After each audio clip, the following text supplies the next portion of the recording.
एक भारत में एक जगह है, वहां भीड़ नहीं है ज्यादा, लेकिन बहुत अद्भुत जगह है।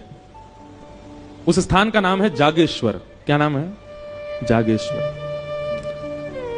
उत्तराखंड में कमाऊ एक क्षेत्र है, नैनीताल वाला।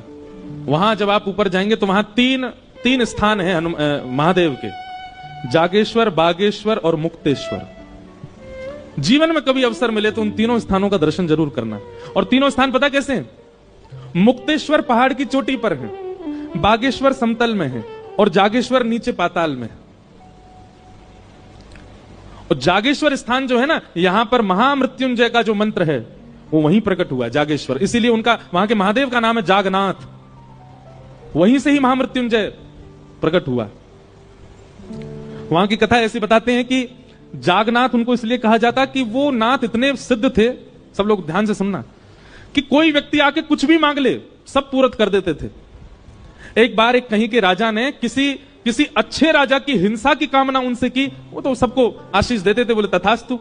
ये बात जब आद्य गुरु शंकराचार्य जी को पता चली तो शंकराचार्य भगवान गए और वहां जाकर के महादेव से प्रार्थना की, बोले कलिकाल आने वाला है नाथ, आप यहां सबकी मनोकामना पूरी कर देंगे। कलयुग में लोग कुछ भी मांग सकते हैं, इसलिए हमारी प्रार्थना है कि आप अंतर्मुखी हो जाओ।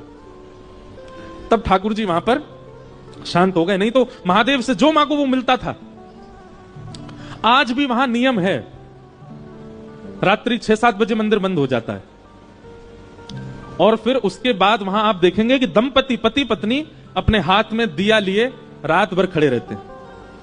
कहीं के भी बहुत सारे दंपति चारों ओर से मंदिर को घेर के ऐसे हाथ में दिया लेके खड़े रहते हैं। और कब तक खड़े रहेंगे? सुबह जब तक मंगला के दर्शन नहीं खुलेंगे तब तक खड़े रहते हैं। क्यों? मंगला होती जैसी वो दीपक महादेव को अर्पित करते हैं तो जिनको संतान नहीं है उनको संतान की प्राप्ति होती, ऐसा वहां कहते हैं।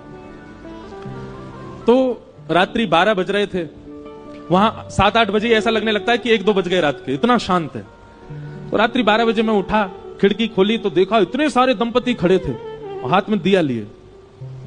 तब मैंने पूछा तो बोले ये सुबह जब मंगला होगी तब दिया रखेंगे और इन सबको संतान की प्राप्ति होगी।